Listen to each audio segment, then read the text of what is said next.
listening to the 23 Personnel Podcast, a Texas Tech athletics podcast where food and sports clash at the goal line.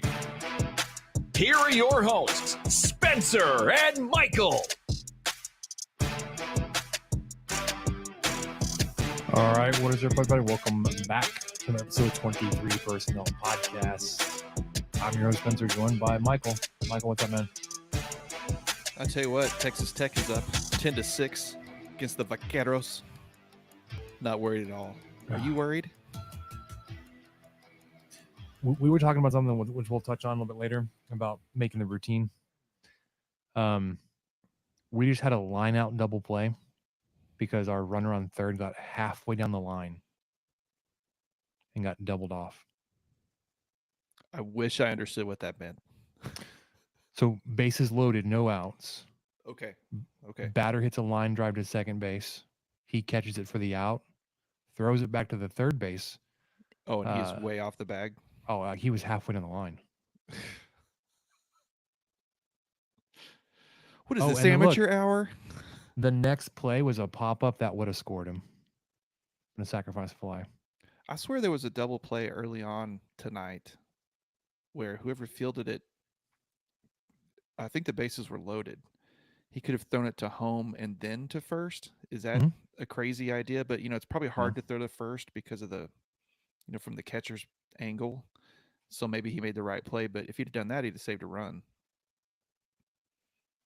But even though it was a double play, they still had a run come across the plate. Seems like there could have been another way to get.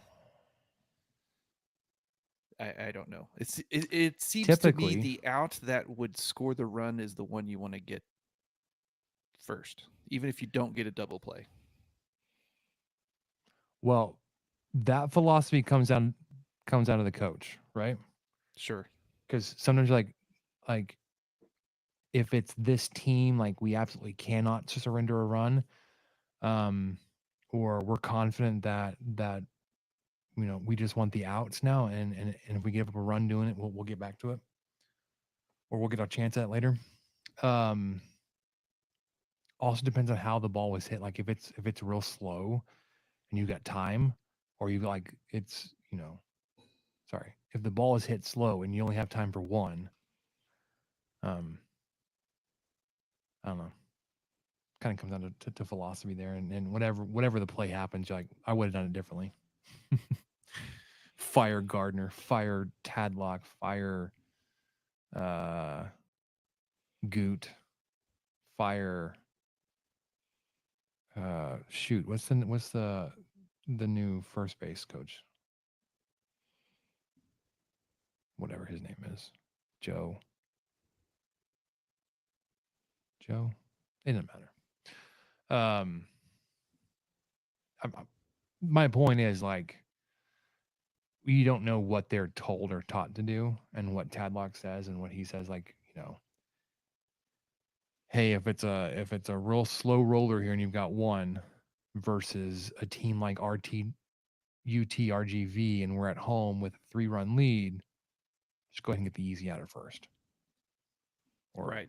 Turn 2 behind the runner. We'll deal with that later. But if it's like Texas in the 8th, and you're up by 1, go ahead and get the runner out. Yeah, at home. And this was it was the first inning when this happened. Yeah, I think. There's so many variables at play. A lot of ball game left, obviously. Man, we just jumped right into sports. People are probably like, "What podcast is this?" Yeah, we just got a very, very generous strike call. It was like a foot off the plate. It wasn't that egregious, but and he forced the batter to swing and got him on the next. It was the exact same pitch, maybe even further out, but the batter swung at it. Well, because it's in the strike zone. I mean, it was in the opposing batter's box. Whatever. It worked out for us. The precedent has been set. Yeah. If you get rung up on that, you're like, well, it's kind of on you, man.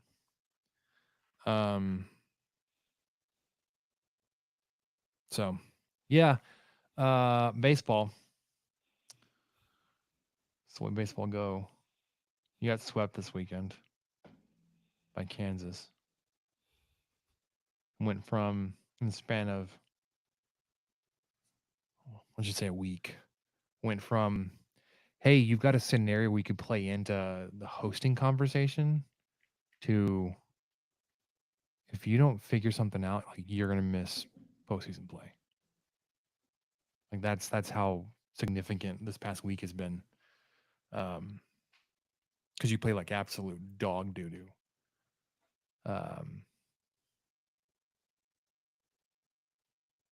You know who else played like dog doo doo? The Lubbock Cooper Little League Farm Tigers played like Really? dog doo Oh doo. no! Oh no! We had You're 3 naming games names. this week. We had 3 games. 3?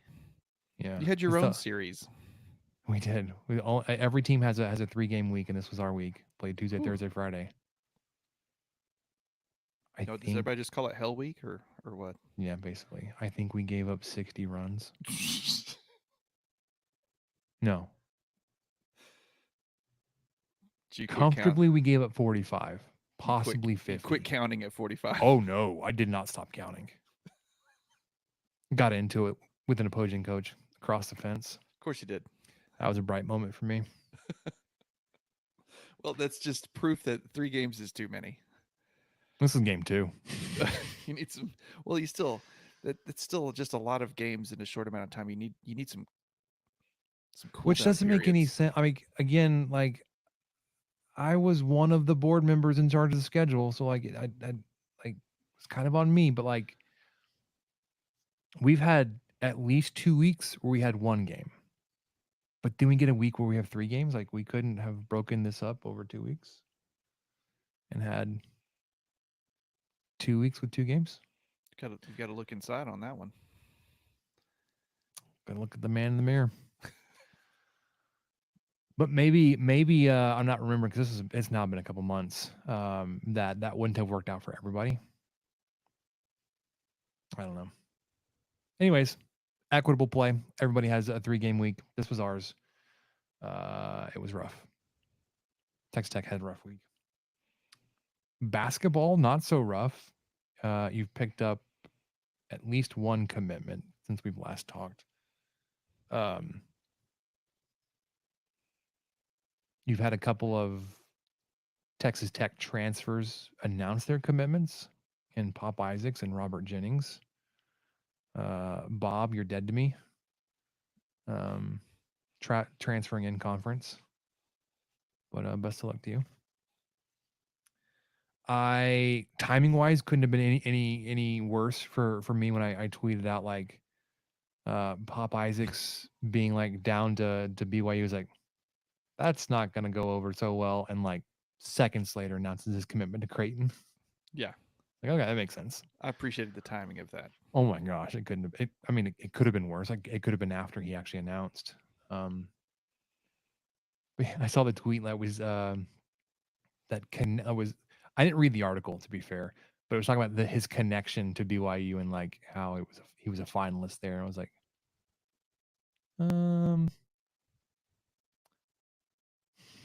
is everybody sure about this one?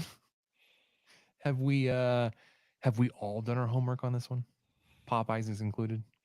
Do you know what's expected of you as a student at BYU? No?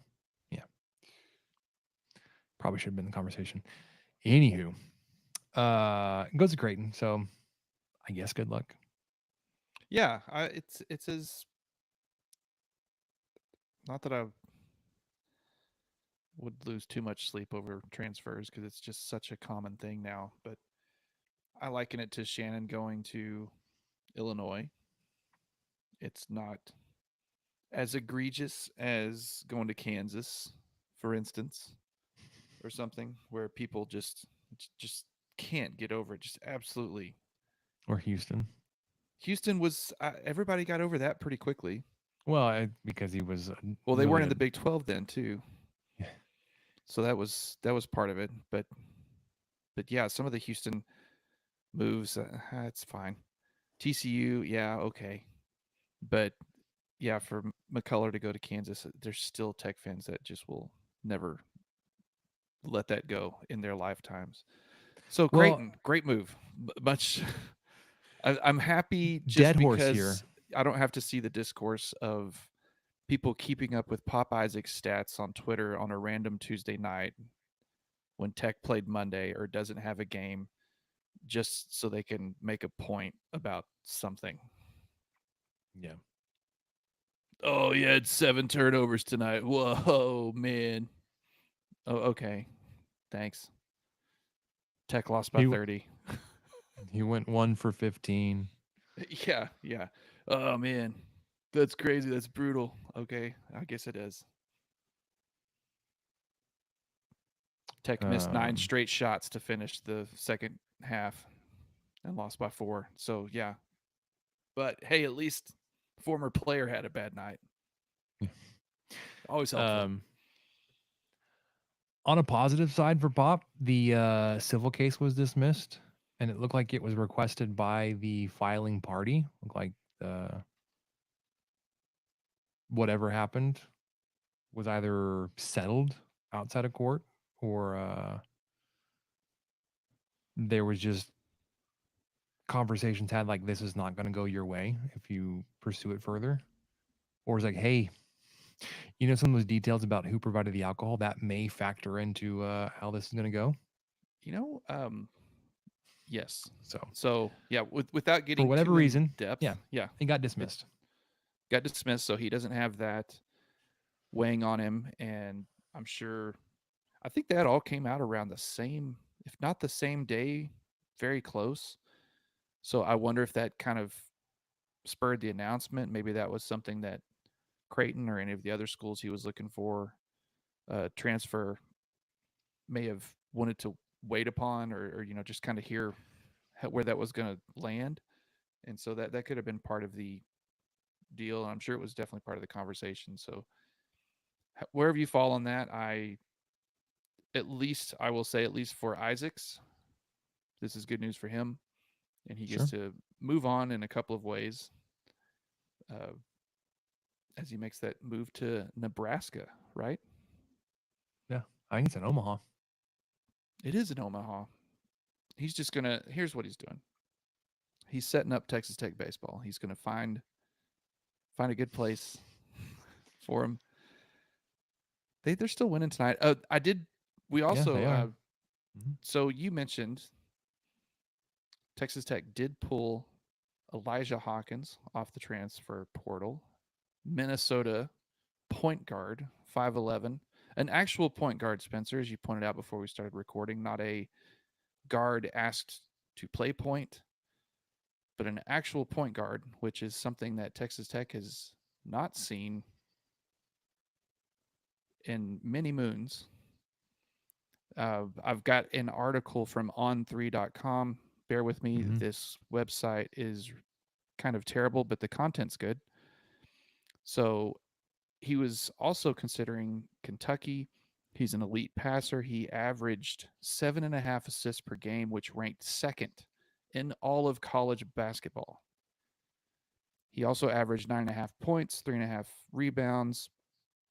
And then prior to his past season in Minnesota, Hawkins played his first 2 years at Howard. So not going to light up the scoreboard necessarily, but 7.5 assists, averaged 7.5 Mm-hmm. assists. He might have a double-double on assists on occasion if he has a good night shooting. So a true to goodness point guard headed to Texas Tech. You love to see it.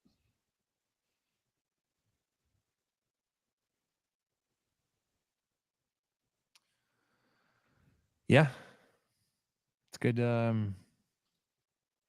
a good pickup. I'm excited that the people that really know ball are excited about it. There we go. So That's all I need to know. I don't love 5'11", which I think is probably going to be generous. But if you're a facilitator and you help set up the offense and you can make the things go, if you can get guys like Walton, D5, Federico, you can get this thing going. It's like, sure, let's roll. The Lady Raiders also announced a 5'11" point guard. That's very different though. I Yeah. love that. That's awesome. That's like Magic Johnson bringing the ball down or something. You want to talk about baseball Yeah, let's get to it. and softball? You want me to do the quick softball update first? Let's start with softball winning in Houston this weekend. That was pretty Yeah, awesome. yeah. On the road, Mm-hmm. won the series 2-1. Of course, Houston is last in the Big 12. We don't have to talk about that too much, but Winning a series is winning a series, man. absolutely, you play who's on your schedule, and Houston is 2-1. Goes down 2-1 to the Red Raiders, and that moves our softball team up from seventh. Nope, sorry, up to seventh from eighth. Mm-hmm. So they're still right in the mix of it. Uh, unfortunately for everyone involved in Big 12 softball, the Big 12 is still very, very good. Top heavy with number one in the nation, Texas, number two, Oklahoma, and number four, Oklahoma State, who has moved up since I've been keeping up with this. They were five. Nope, they were six, five, then four. So now they're up to number four. So three of the top four teams in the country are in the Big 12, and they get to play one of them this week. So number one in the nation, Texas, is coming to town. They're somehow second in the Big 12, but they're number one in the nation. Number one in your 42 hearts, and right? yeah, 42-6 record, 20-4 in conference. But OU Jeez. is still first in the Big 12. I think they're 21-3, something like that. So they're just a game back. It's really close for the top seed in the conference. But Friday, Saturday, and Sunday, Friday at 6 p.m., Saturday at 1 p.m., Sunday at 12. If you can get out to Rocky Johnson, check them out. The ladies could sure use your support. They will still be looking for some postseason options, but they've got a really tough series this week against the number one team in the whole dang country. Yeah. And as always, check out Seeing Scarlet. Go to seeing-scarlet.com. I don't know what my voice did there. Seeing that Scarlet. Seeing that, seeing-scarlet.com. Follow them on Twitter. Listen to their podcast and get way more insight into the world of women's sports here at Texas Tech. I know they had the women's tennis coach on following their selection to is it the LA regional? I don't know anything about college tennis, but I know they were selected to postseason, going out to UCLA. And I know they had the women's tennis coach on very recently. So, Of course they did. They're ballers, man. they are after it on getting all the coaches and athletes on their show. We just kind of, yeah. We have a hot dog segment later that tells you what we're up to. We connect with other podcasts on the network because I was on an Oklahoma State podcast earlier talking about. Oh yeah, Bob we kind of Jennings. glossed over that. Yeah, how did that go?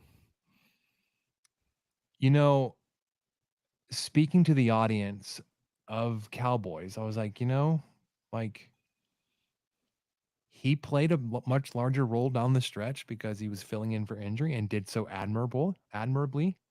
And he did get better. I felt like he kind of adjusted his game and maybe it was coaching, doesn't matter, but the results were visible. We loved his attitude. He kind of played a little bit of a glue role there for a little bit. Everybody loved him. I don't know if it's like just a combination of his size or the game or coaching because we don't know, but like a 6'7" guy playing the 5 is going to be outmatched every night of the week. But he still did it and did a decent job at it. Do we love that he left? No, we're not like we're not saying we dodged a bullet, but I was like, also like we're gonna wish him well when he's not playing Texas Tech, but we're not too hurt up about it. That was my opinion, at least. I was like, I feel the same way. Not to be smug or dismissive or anything, but I wasn't thinking that he was going to start next year, even with Washington leaving. I just didn't think that was in the cards for him. I still feel like he was a good player to come off the bench. Played some solid defense here and there. Managed to not get fouled out against that giant of a man for the NC State Wolfpack. I mean, that was a feat in of itself to just stay in that game. So yes, I'm with you. I don't want to be dismissive, but I don't think Tech was going to build their roster around him next year. So best of luck. Yeah. Anyways, it was good. I had a good time on the CGA podcast. You can check that out. I know they just published that show. You can go hear them. CGA podcast, either on College Huddle or you can follow them on X. They have I believe they posted a YouTube video of it. So go check out a slightly different angle of the room I'm sitting in right now. Because I didn't really want to have to explain the greenhouse in the background. Man, that was the first thing I was going to say was, man, so you just get to see the hydroponic. No, it was like more like this. Yeah, okay. I just So he's wondering what the heck is that in the background? like on the very edge, like, what is that black box? No, don't you worry about that black box. Don't buddy. you worry about that that little guy. Don't worry about that little guy. Don't worry about that little guy. Not hydroponics. We're actually dealing with an aphid infestation. I'm really frustrated. Get you some ladybugs. Like, can you release ladybugs in the house? Sure. I'm sure that'd be fine. I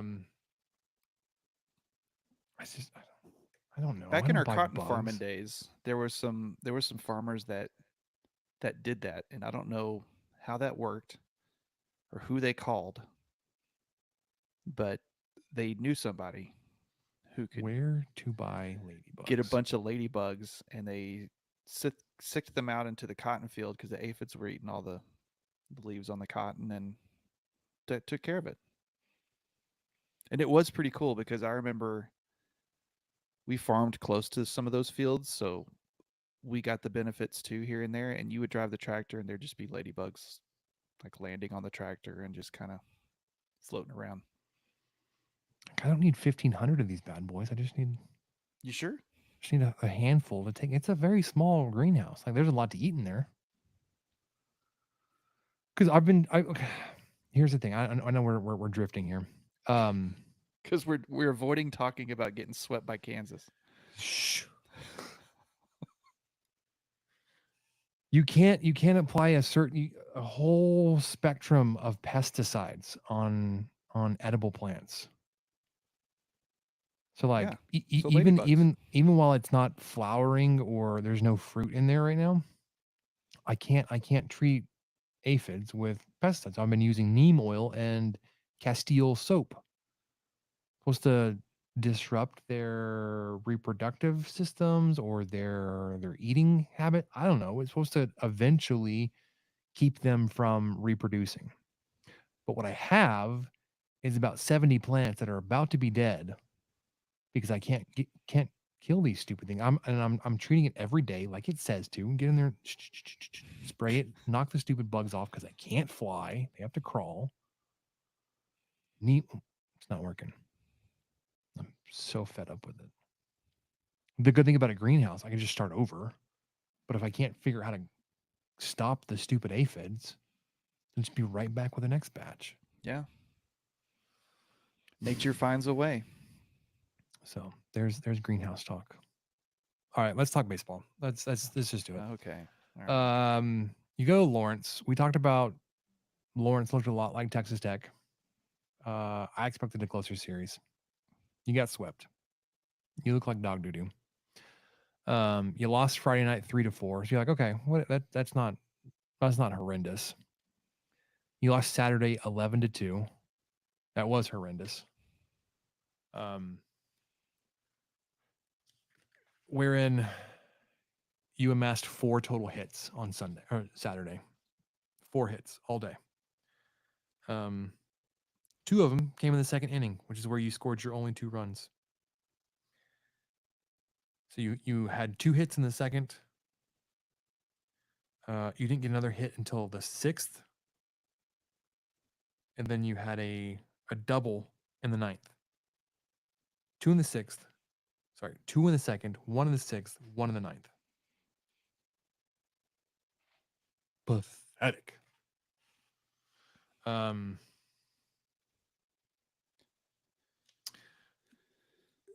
Something strange happened this weekend also, Michael. I don't know what, because I don't listen to Tim Tadlock shows. They're about as worthwhile in getting information out of as like Cliff Kingsbury as a head coach. But I think Tadlock enjoys giving you nothing and knowing he's giving you nothing. Mm-hmm. He's in on it. Saturday and Sunday. Well, let's start with Saturday because I think Sunday had some mitigating circumstances after Maxey went out on Saturday. He got hit in the head on Saturday. Yeah. Saturday, though, your starting lineup had 3 catchers in the field. You played Gavin Cash in right field. Bazell was at third. Stripling played at first. Davis Rivers, who's a catcher on the roster, was a DH. Dylan Maxey was your starting catcher. When he got lifted because of an injury, Hudson Parker came in. You're like, that name sounds familiar.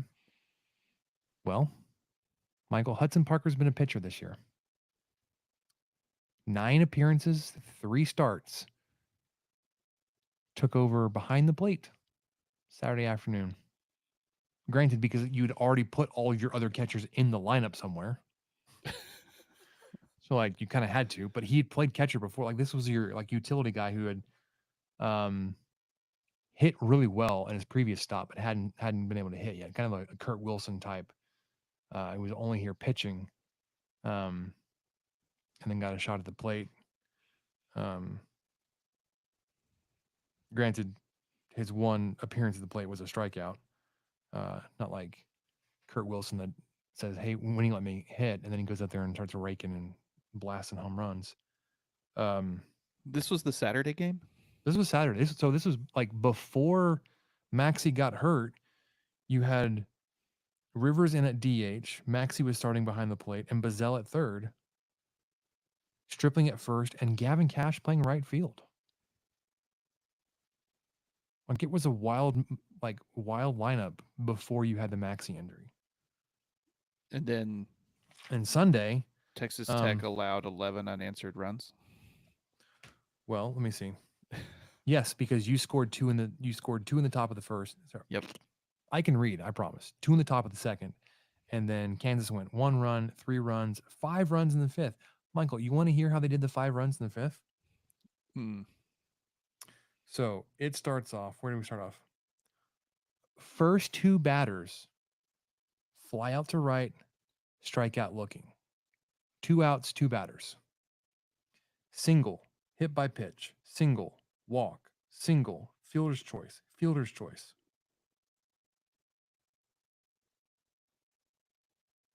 3 singles. Well, 4 singles. Let's count correctly here. Yeah.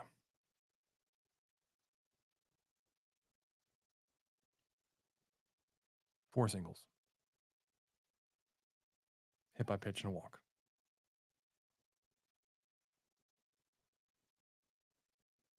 All 5 of those runs came with 2 outs. Which already still. Sunday. Yeah, okay, whatever. We'll just wipe it. We'll come back. We'll win the series on Sunday. You scored 2 runs in the top of the 3rd. Michael, every game this weekend, you had a 2-run lead. 2-0 lead. Let's be clear. Friday, it was 2 in the top of the 1st. Kansas didn't score till the bottom of the 6th, where they scored 1 in the 6th, 7th, 8th, and bottom of the 9th to walk it off. That was it was a cluster of a walk-off. We didn't even talk about that one, Michael.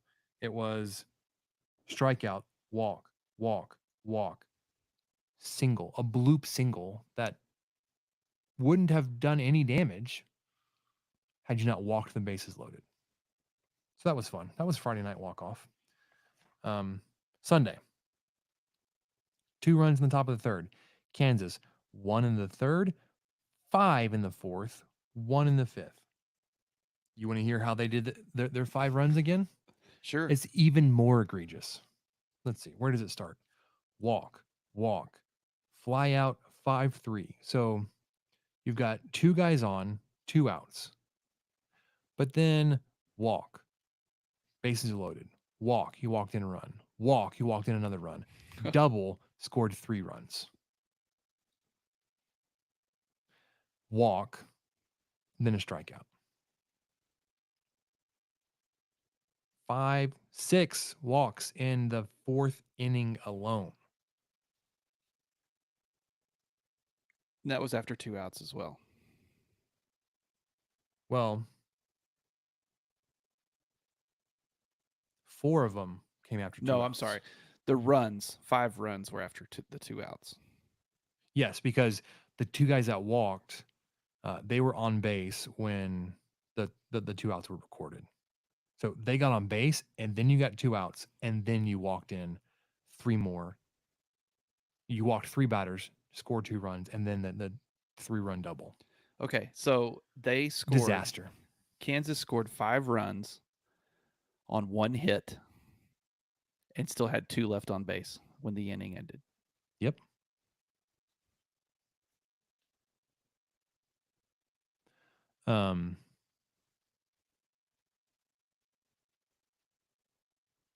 The next inning, they only scored 1 run, Michael, but they did it on 0 hits. Yeah, they did. So they scored 6 of their 7 runs on 1 hit. And only 1 error. Only 1 error. That's good. In the fifth, the inning where they scored the one run on the no hits, because it was a walk, bunt, foul, pop up, whatever to the catcher, fielder's choice, strikeout. But there was an E6 that allowed a player to score. Score update: Texas Tech plated another run in the bottom of the 8th and are now up 11-6 to the Vaqueros. Top of the 9th. Here we go. Can I also just beautiful weather up there in Lawrence, Kansas this weekend, Michael? Was it? Or at least the starting weather that is captured on the box score. 75 degrees on Friday. So it would have been cooling off and probably got chilly that night. 75 Saturday afternoon. Beautiful. Well, they did day. move that one up 2 hours, right? Yeah. Sunday, 64. Michael, they had fewer than 2,500 people there all weekend. Well, their stadium could only hold 2,700. Okay. I made that games. up. I have no clue. I have no idea. that sounds low. Kansas reported these attendance numbers. So just even from their perspective, 826 Friday night, 884 on Saturday, 784 on Sunday. You had 2,494 Jayhawk fans in attendance this weekend. Where on a bad day, Michael, you're going to pull 3,500 at Dan Law. I mean, I guess the silver lining is there's nobody there to see it. So did it actually happen? I don't know. Your RPI took a dive. It was in the 40s. It's probably going to be even lower tonight after messing around with UTRGV as long as you did. Let's see. You're still at 40 right now. So it's not going to go up at all, let's be honest. This weekend, you are hosting Oklahoma.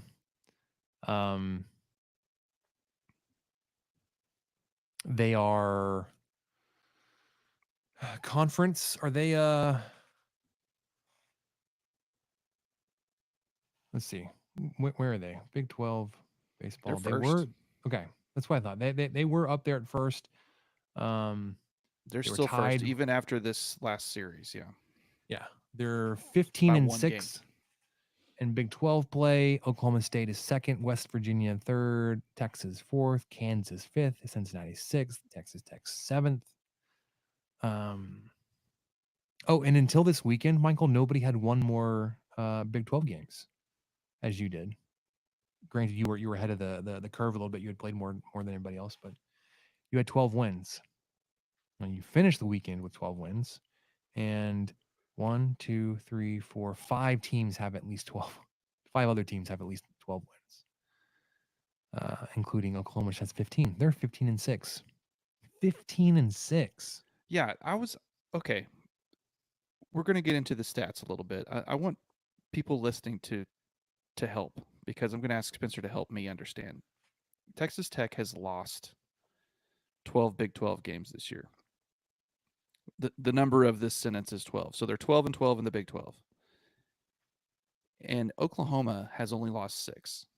Now, once we get to these stats, it's going to be pretty clear, I think, that they don't really have a significant advantage against Texas Tech at just about any of these stats, aside from maybe stolen bases.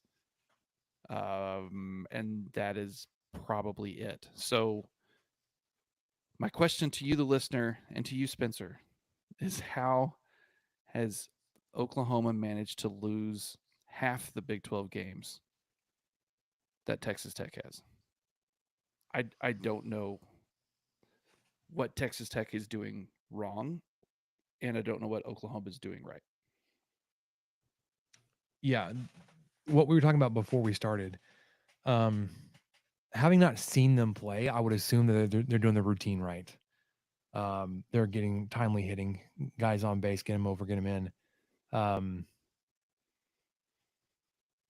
Their average, they hit 308 average. You hit 314. Well, and 308 second in the Big 12, second to behind Texas you. Tech. Yeah, it's not like that's anything to sneeze at, but both teams are batting very well as a team.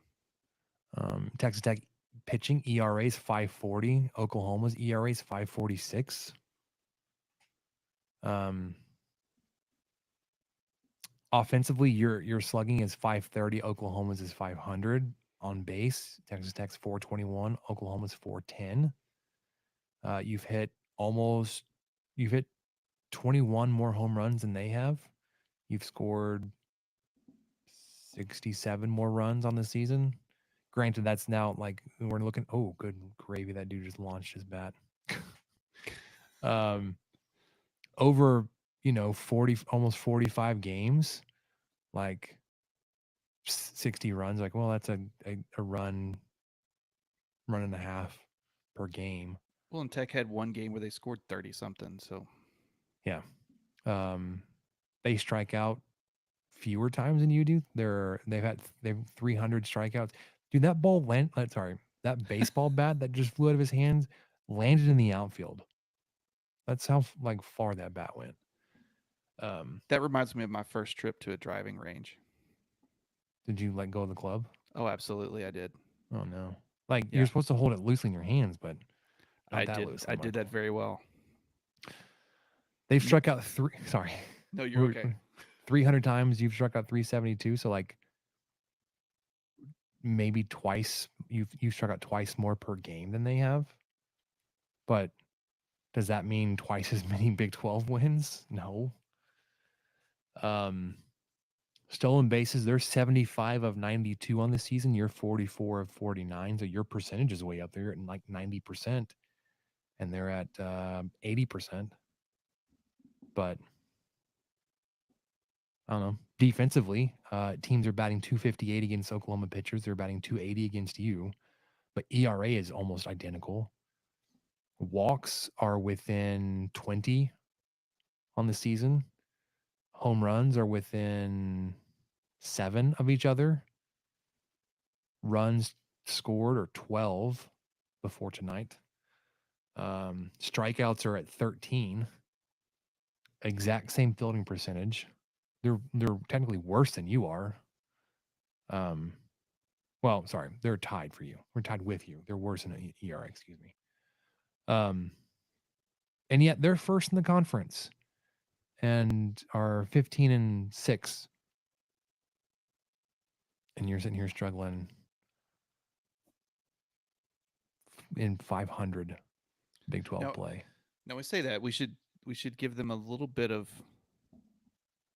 grief because they are now on a 3-game losing streak. They lost or they won Friday against UT. They hosted UT, I believe.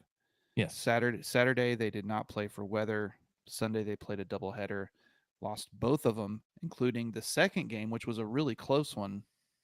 They lost 10-12, and it was called in the 7th due to weather. So that's gotta hurt when there's a very good chance you may have come out ahead on that game, but then it gets called Wow. due to the weather.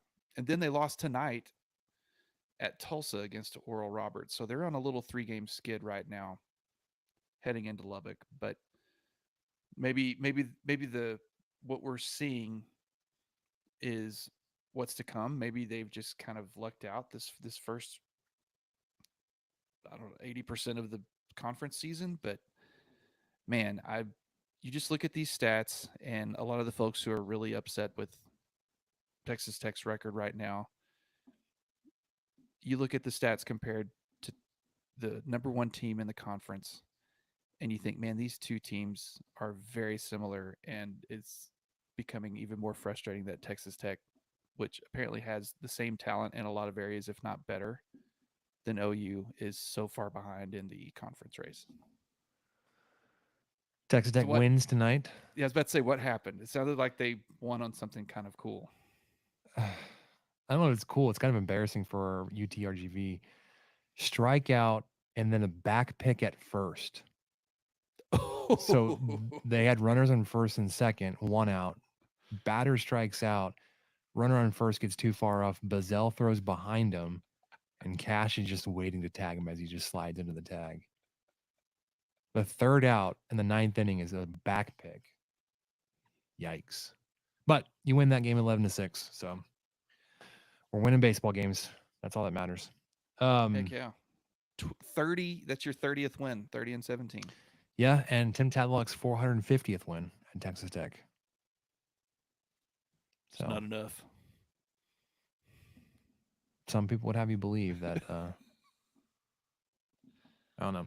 I'm not in a fire Tadlock position.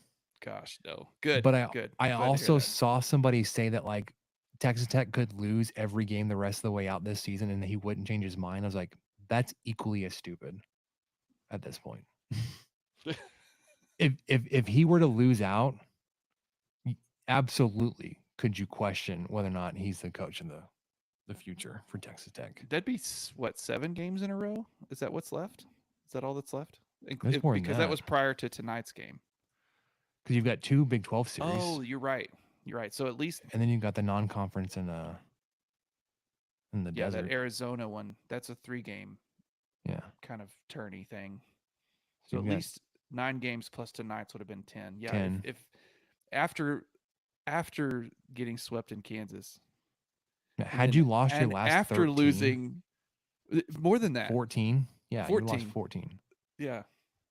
I think you everyone sweep West Virginia and then lose 14 straight. Like, yeah, I absolutely would have been like, Maybe that lifetime contract's negotiable. Maybe we ought to call a really good lawyer or a wizard. But that's no longer in question because you will not lose 14 Absolutely. straight. You beat UTRGV tonight. You could lose 9. 3, 6. Yeah, you could lose 9. Nah, I guess you could lose 11 because you get 2 games in the Big 12 tournament. But we're not going there yet. We're not. No. You got 3 games this weekend in Norman. You are one of the worst Big 12 teams on the road. So you got that working for you. Wait. Or against you. We're hosting OU. Are we? We're hosting OU, but we're going to Stillwater. You're right. I had those flipped. You're hosting Oklahoma. That makes me feel a little bit better. Oklahoma, though, has a winning record away from home. Strangely, they're 9-4. 7-2 in Big 12 play on the road. Yikes. Texas Tech is 3-9 on the road, but 9-3 at home. So you get those two things clashing. Let's wrap up the Oklahoma preview. We talked about their stats look a lot like you, both offensively and defensively or pitching wise. Probable starter this weekend, Braden Davis. None of these guys like have you shaken in your boots. Like the Kansas guys, you like they got two good guys. West Virginia had that guy that was just eating up innings. These guys, their ERA is north of 4. Like their best one is Kyson Witherspoon at 4.21. Kyle Robinson, for example, he's at 4.52. But Braden Davis, one of their starters on the weekend, 4.97 ERA with a 1.36 whip through 58 innings pitched, has given up 47 hits, 32 runs, 32 of them earned, about a walk per inning and about 2 strikeouts per inning. Nope. I can't do that math because I was looking at runs and not innings pitched. 32 walks to 76 strikeouts. Opponents are batting 220 against him. The opponent batting average is pretty salty. ERA, not so much. Kyson Witherspoon, and his 6 starts on the season, he is 4-2, 4.21 ERA with a 1.32 whip, 51 in the third innings pitched, give up 49 hits, 29 runs, 24 of those are earned, 19 walks to 59 strikeouts, even a better ratio there. Opponents are batting 253 against Witherspoon. Grant Stevens, your likely Sunday starter. At times, it has been Brennan Gerton this season, which we'll talk about him in a second. But Stevens, through 7 starts, is 5-1. So they're rolling with a little bit of a hot hand here, although his ERA does not really reflect that. 5.84, the 157 whip, 37 innings pitched, giving up 25 runs in those 37 innings, 17 walks to 34 strikeouts. Opponents are batting 280 against him. They've got 2 guys in their pitching staff that are former Red Raiders. Obviously mentioned Brennan Gerton. He has been a late reliever, not a late reliever, like a middle reliever as of late. Has started some for them. Has an 0-1 record so far, but has 8 starts in the season. 5.68 ERA with a 1.83 whip through 31 and 2/3 innings pitched. Giving up 34 hits, 30 runs, 20 of those earned. That's a huge difference between runs and earned. 24 walks to 41 strikeouts. Opponents are batting 270 against Gerton. And then Jamie Hitt, 2-4 record for Hitt through 11 appearances. 5 of those are starts. Has an 8.50 ERA with a 1.77 whip. Opponents are batting 325 against Mr. Hitt. Not a good pitcher's name, I don't think. Nah, not the best. Not like Tabor Fast, who throws 97 miles per hour. Who I'd love to see on the mound again at some point. But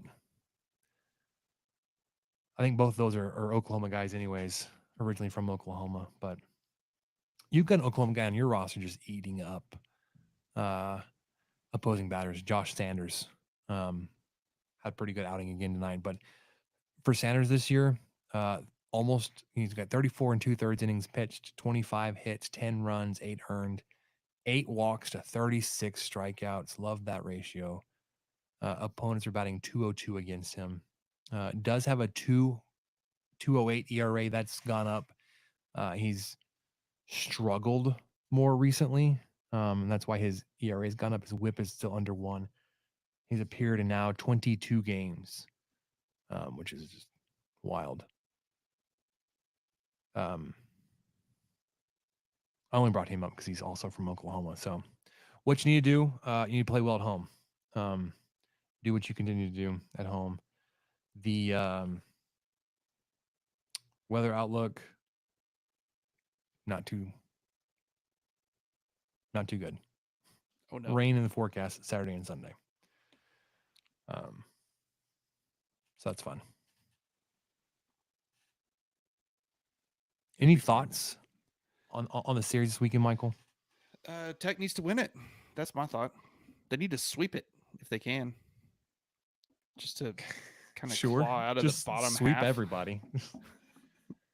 Just going on. I'm not scared of this OU team. Should I be? I mean, all their pitchers are like 4.0 ERA and above. Let's take it to this team. Tech loves playing at home.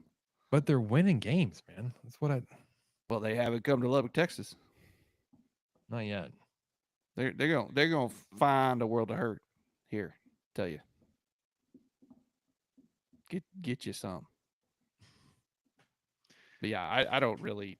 That's really my only thought is, Okay. Tech's just got to win. They've got to capitalize on this pitching, which is not stellar, and be able to outduel them if it comes to that.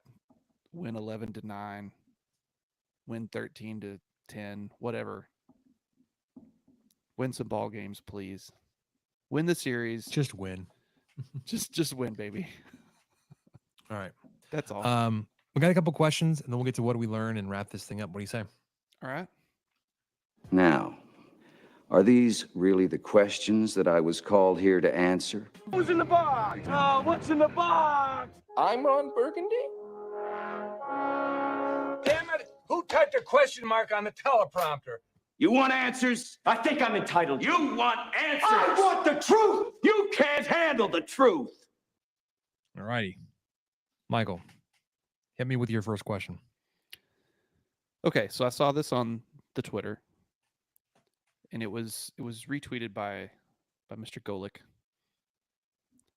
and it was just a pan of, As in like Mike?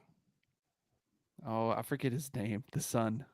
Okay. That's so terrible. I follow him on Twitter. I think he's great. I like listening to him on broadcasts, and I'm spacing on his first name.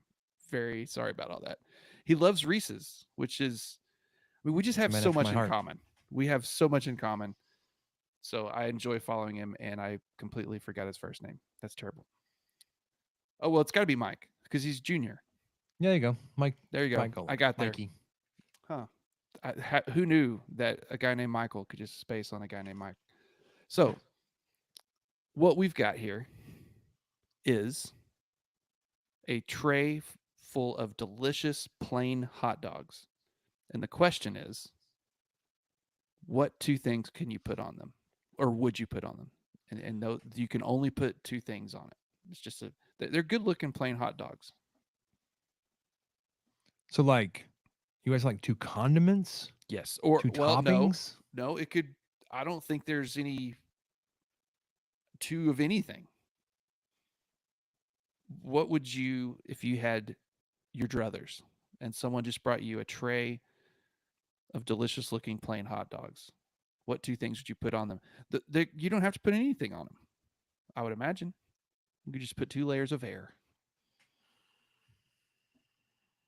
Or a lot of mayonnaise and some Fruity Pebbles or something. No. Okay. One of two directions. I'm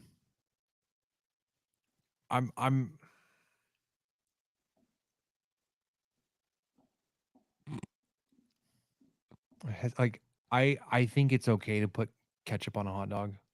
Okay, let's just be clear. I know some people don't, but if I'm gonna do that, I'm not just doing ketchup.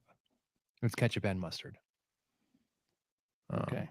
You're doing the McDonald's cheeseburger, like one side of mix. And if it's not that, then it's going to be like chili and cheese. Oh, which is very acceptable. That's absolutely that's 2 toppings right there. Because if I'm limited to 2 toppings, I'm also not want to trick up a hot dog.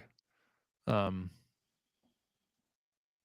like chili and cheese is available to me. Like if I'm just like, if it's out there, I'm like, I may have 2 hot dogs. I may have one with ketchup and mustard, heavier on the mustard, but ketchup will also be there, and one with chili and cheese. What about you?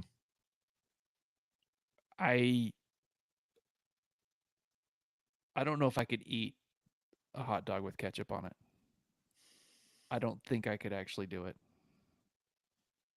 And I like ketchup. I'm not someone who doesn't like it, but Wow, where that does this sounds- come from? Where does this come from that people can't have ketchup on a hot dog? Like, because it's not very good. Because it tastes bad. I don't know. I'm not trying to. Ketchup and mustard. You've opened my mind a little bit. I would possibly consider that because I do like that combo at McDonald's when they do that. I think they do that on the quarter pounders as well. So that's solid on a burger. If it's solid on a burger, might be decent on a hot dog. I'll give it that. Except for like aioli or something. I don't know. So mine was immediately because I'm a simple man of simple tastes. same. Yeah. Yellow mustard and relish. Okay, so Those are relish my is up two. there. I could get down with that. Now chili and cheese is an obvious answer. Chili and onions is a great answer. Nah. I just don't like raw onions. I like chili and mustard Mhm. because I'm weird like that. I had a What chili else? cheese and mustard hot dog this weekend. Oh yeah, that's my go-to. Like if there's chili, cheese, and mustard, I'm doing all three. Yeah, And but if you there's said two onions, toppings, I'll so I throw just- onions on. Oh yeah, yeah. I'm not super picky about my hot dog apparently, unless it Except comes ketchup. to ketchup. It just ketchup's. I don't think I could do it. I don't think I could do it. I don't know why. It's not necessarily a texture thing. It's too sweet maybe. But it's not like I don't mind sweet relish because sometimes you just get the relish that's dealt to you. I would prefer Yeah. a dill relish. Mm-hmm. But if sweet relish is what's there with like the kind of gingery flavor or whatever that flavor is, I'm fine with it. I think that's what they have at Costco, and man, no issues there. Taking down a Kirkland $1.50 dog with my Pepsi. Not Pepsi. Beautiful. Man. Not Pepsi. Well, if you're going to Costco, that's what you get. Well, I don't have a Costco membership yet. I should say. I don't know. I don't know if that's in the books for us or not. But 23 personnel lunch at Costco next. we have several places that we need to go try. You could get you a chicken bake. Big old piece of greasy pizza. A chicken bake is basically like a foot long hot pocket. That doesn't sound appetizing at all. It's hit or miss. Sometimes it's a little doughy. But the hot dog is not hit or miss. The hot dog always hits. It's a foot long. I've heard and good it's things got, about the like, pizza too. Sesame seed. It's got a sesame seed bun too.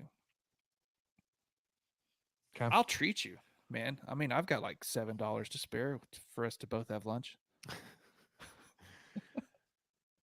That's so kind of you. Yeah, you know, I'm a giver. I also want to try what are they called? Wrecked burgers. Oh yeah, I just saw someone posted about them today. It's on the plans now. Like we told Samantha, like I got off the recording, told Samantha about we're gonna try Yanagi ramen, and she wasn't like super hot about it. I was like, whatever, then I'll go without you.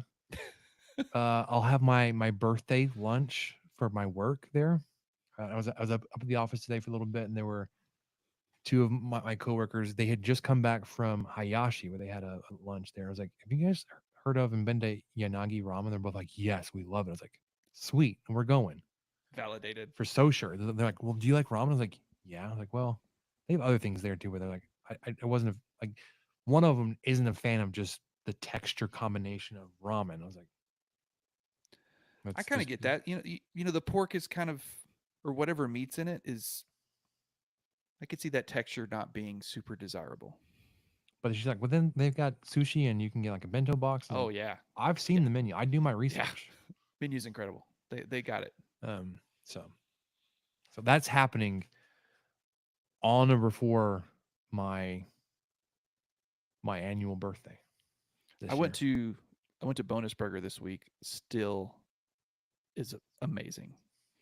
And because I did like my lactose free thing there for a while because I didn't know if it bothered me or not. So when I would go to Bonus Burger, I just got the hamburger, and I'm still getting just the hamburger because I feel like I don't know, I feel like the cheese almost is a disservice to how good that patty is. It's like I don't want the cheese to mess this up. I've not been to Bonus Burger. And the veggies are so good. Oh, they have the best pickles too. I swear they almost put pickle juice on the burger. It's very anyway. You got to get. Did you ever go to We'll go Twisted there. I'll Root? treat you there. Treat you at Bonus Burger. Say what? Did you ever go to Twisted Root? Yes, we do like that. Did you like their selection of pickles? I love that. Okay. All of us do. My 7-year-old loves pickles too, and so that was. I have made myself sick eating way too many pickles at Twisted Root. So yes, I love it. Okay. Okay, because it's baseball season, I almost always have a bag of sunflower seeds. Do you partake? Do you nosh on sunflower seeds? I don't imagine like you'd have a lot of opportunity to, because I mean, unless you're just like, I like the snack, but I don't because, well, I don't know. There's really not a because I just don't. I did there for a while, for a while, almost 20 years ago. I was working at a wind farm during the summer, and so I was in my truck a lot by myself, and so I would just have a bag of sunflower seeds with me at all times. And my go-to then was the Jim Beam sunflower seeds. okay. They were incredible, man. They had like a the flavoring was almost like a syrup. This doesn't sound appealing at all, but trust me, it wasn't like a dry seasoning. It was like a wet seasoning to where there was almost some texture to it, but it was hard on the outside of the sunflower seed. Anyway, but then I think that I swear they changed the formula, and I couldn't handle it. It was weird, but it was a really high quality seed that didn't just like tear apart in your mouth. They stayed, the halves stayed whole when you split them. They were Which is important. Yeah, they were very enjoyable. They were high quality sunflower seeds, great seasoning. Loved the Jim Beam version, but the few times I've kind of picked it up here and there, I've gone with Spitz, and I've gone with David, of course, here and there. But I think I would lean more towards a dill pickle flavor or a ranch. That was kind of where I would land a lot of times. What about you? Well, I ventured away from original. That's just too boring. Salt. Brand does matter. David and Biggs are like my first choices. I've done Spitz. The problem I get with Spitz is I go to crack it and then like it just disintegrates. It splinters. Yeah, they kind of do. And then at that point, like then you're trying to like you're hunting out the kernel based on texture. You're eating a lot of seed and you're spitting out a lot of kernels, and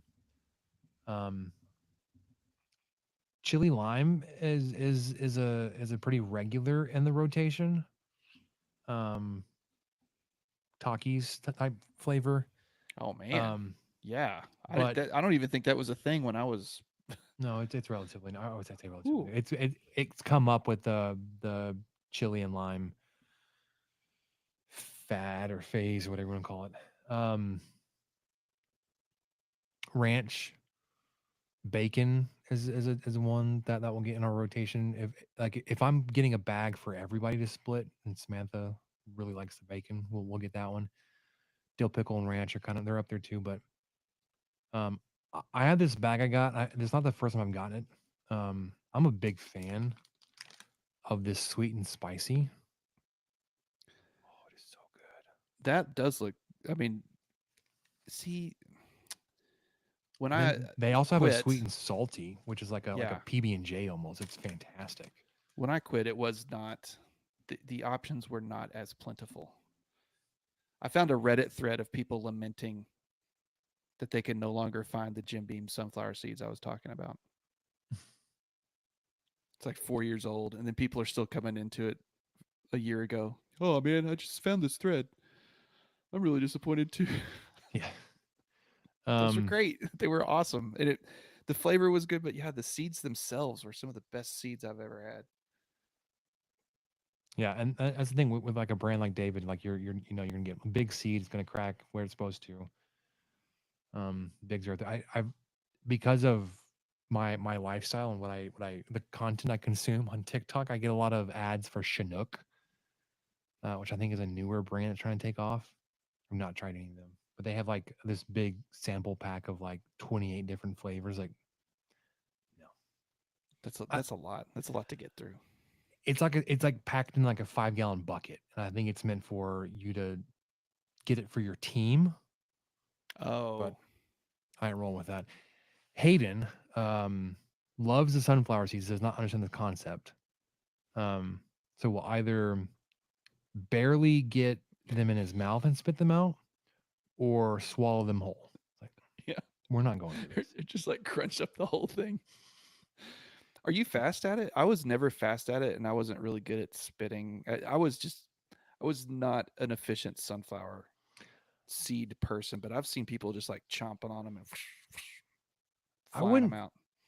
I wouldn't say I'm fast, but I'm not like hurrying to get through them. I'm trying to enjoy the flavor. I will do a good sized handful and like Yeah. squirrel it and like have a big old pouch and then pull one at a time out. But it's always I will have the sunflower seed on my left side and I will pull one out and put it on my right side and crack it and separate it. I can't flip it. I can't put the sunflowers on my right side and then crack it with my left. It ends up being like all of them will be You in know, my I think mouth. that's what I would do. I may have to get some. I sit in an office a lot. Well, the problem with that is then you got to keep a cup with you Yeah, I know. or Which a isn't bottle, great. but that's Yeah.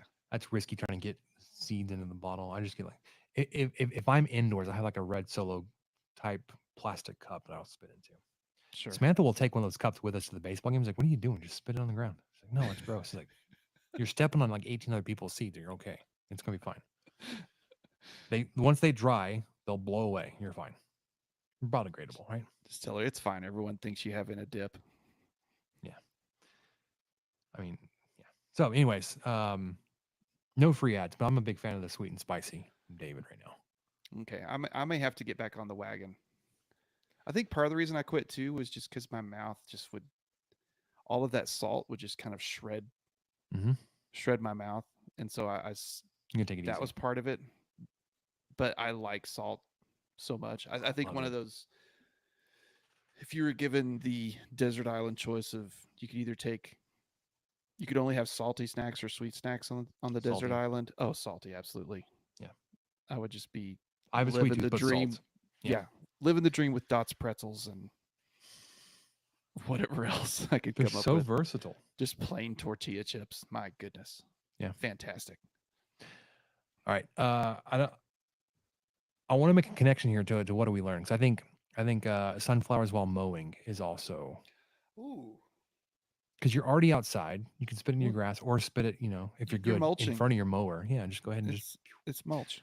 There was a guy I saw, or this guy. There was a girl, whether it was wife or daughter, said she was watching her dad or husband, whatever, vacuum while chewing sunflowers, but he would spit them in front of the vacuum and then vacuum them up.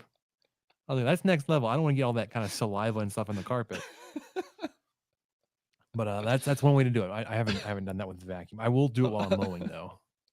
I don't know why this roller keeps getting stopped up. I don't understand. Bags half full of sunflower seed shells. So mowing. I actually mowed this morning. How'd it feel? It's fantastic. I love mowing. It's not my first time this season though.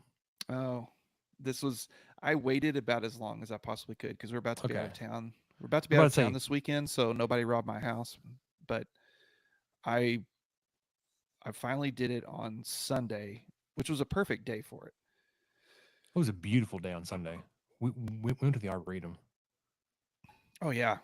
So we had soccer on Saturday, which was a pretty nice day itself, and then Sunday was just gorgeous. It was perfect. Mhm. I spent about 3 hours on the yard because it always takes me way longer first mow. It takes everybody longer. The edging, especially, is You got to dig out all intense. the dirt that you haven't Yeah, messed with. especially Also, when you have a very cranky weed eater that kind of I had to battle with several times and successfully fought the urge to yell or scream or cuss at it because I don't live out in the country anymore like I grew up. so So it was the presence I've of your learned. neighbors that stopped you. No, I've Okay. grown as a person. I've grown as a person. That's what stopped me.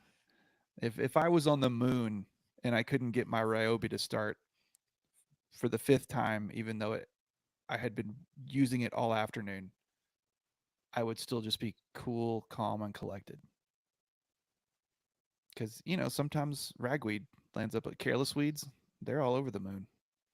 That crap grows anywhere. It does. Tread salves, well, they're all over the place. Cucklebears, you don't want that.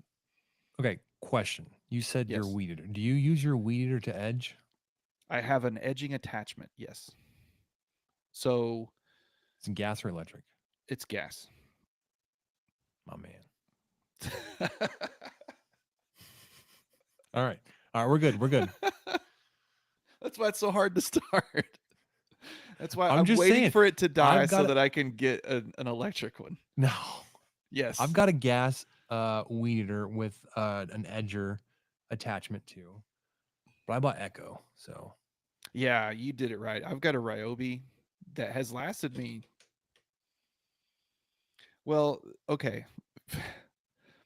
I had to replace my previous Ryobi because I got mad at it and threw it, and it bent.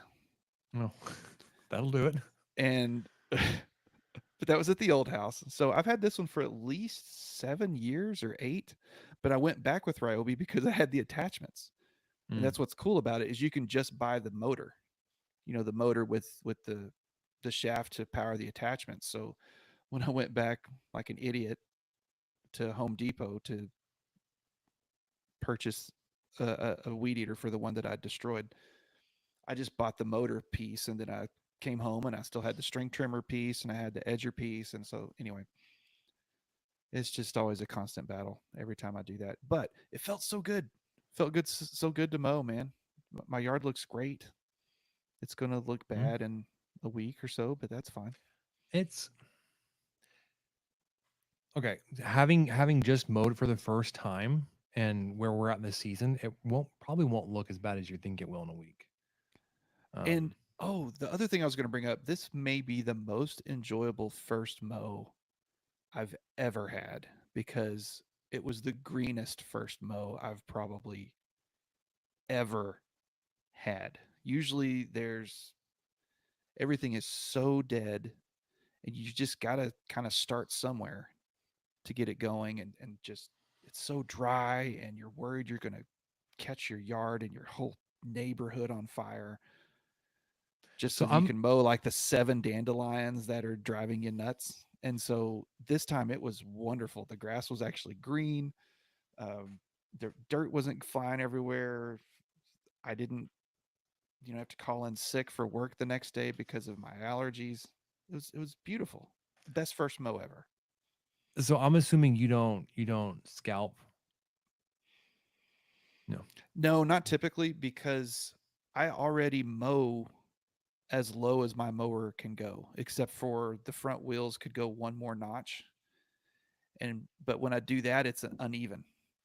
So I like the deck to Mm. stay level.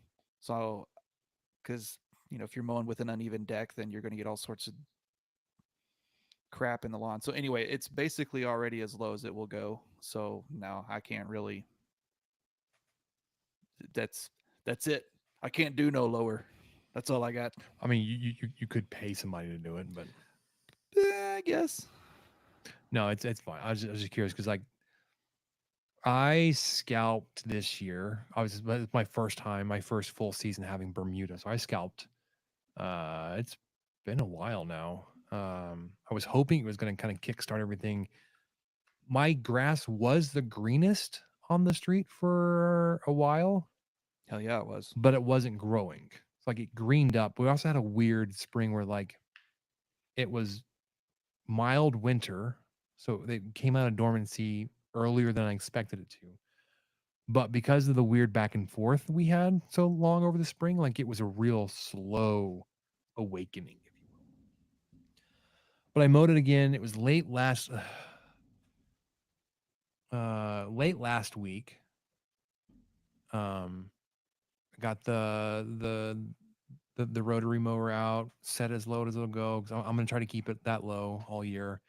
It needs some service. I need to clean the carburetor, replace the spark plug, change the oil, all that kind of stuff. But like, there's enough gas in there. I don't want to mess with that. Like I could drain the tank, but I was like, I'm just gonna run it. And then I finished mowing. I stood there and like I legit stood there for 2 or 3 minutes. It's like, no, there's still so much gas left. So I got to figure something else out. I probably will just drain it, um, but then I got the reel mower out today and touched it up, front and sides. Um, yeah, man. Yeah, I thought about you today. There's a guy on our block who must have reseeded with fescue last year, and I kind of noticed it, but didn't really notice it till this year. And yeah, his I know that you don't have fescue at your new house, but you did at your old one, right? Correct. So his house sticks out like a sore thumb now, and he's probably mowed at least 3 times, and he's had to. Like He it's, I would drive by a few times. I'm like, oh brother, I know you just mowed Sunday, but you gotta better get go back again. out there. You better get going. If it's growing that fast, and if he's previously had Bermuda, he could have overseeded with rye Oh, that might be what it is. because rye grows extremely fast. Well, it's whatever it is. It's basically taken over. Well, I mean, I don't it's know not how he going to did take it. over. It just has to put so much down. And typically, like if you're going to overseed your Bermuda with rye, you're going to cut your Bermuda really, really short as it goes dormant. And then you'll cut the rye taller than your dormant Bermuda. So like the lawn will be green, but your Bermuda will still be there. Hmm. And then in the spring, or right before, you have to time it right before your Bermuda starts to wake up, you basically glyphosate. What is that? You round up all your rye. You spray your rye to kill it as your Bermuda is waking up. So you can have almost year-round green grass and have Bermuda, but then not have the weird like competing Bermuda and cool season because you kill off the cool season grass anyways. I've got it. You need to check out this place because I don't know what he did. I don't remember. It's not like they seeded. They definitely seeded because their lawn was never completely dead or ripped up to dirt or anything like that. But whatever they reseeded it with is, if there's Bermuda there, you can no longer Bermuda. see it. Bermuda, like my mom says it. What? Because I know. Okay, so our little league overseeds our fields with rye. So like our baseball fields are green only because it's ryegrass. Yeah, they did that with the Um, soccer fields too to try to grow it back, even though yeah, we're and on then yeah, it'll almost a full year off from having the ability to play at Burl Huffman on grass. yeah, and then it'll transition over to Bermuda. Like you won't even notice it, and you'll be playing on a Bermuda field that'll be green, just because the rye's been like it'll just be in there with it, because they're not so worried about Bermuda and rye competing on a sports field because the rye is going to get just trampled out, Oh yeah. and then we'll only use the fields for you know 8 weeks. They'll deal with the rye in the off season, but Speaking anyways, of rye whiskey, that's good stuff. Spicy. okay, take your word on it, I guess. You should try some Jim Beam sunflower seeds if they still make them, but it doesn't look like they do. It's a shame. Maybe someone else will remember them. Maybe. That was a heck of a time. It was a time to be alive, man. Yeah. Well, that'll do it for us. 23 Personnel Podcast. Baseball sure could use a series win this weekend, hosting the Sooners. First in the Big 12. Get your work cut out. Even be playing yourself into postseason play. Still got 2.5 weeks to go, but anyways, I'll do it for Michael, or for us, for Michael, Spencer, and we'll catch you guys next time. Thank you for listening to the 23 Personnel Podcast. Help us out by subscribing, rating the show, and leaving a review. Follow us on Twitter at 23 Personnel, Spencer at PuntSuck, and Michael at Michael_LBK. Be sure to catch the next episode. And until then, guns up and let the tortillas fly.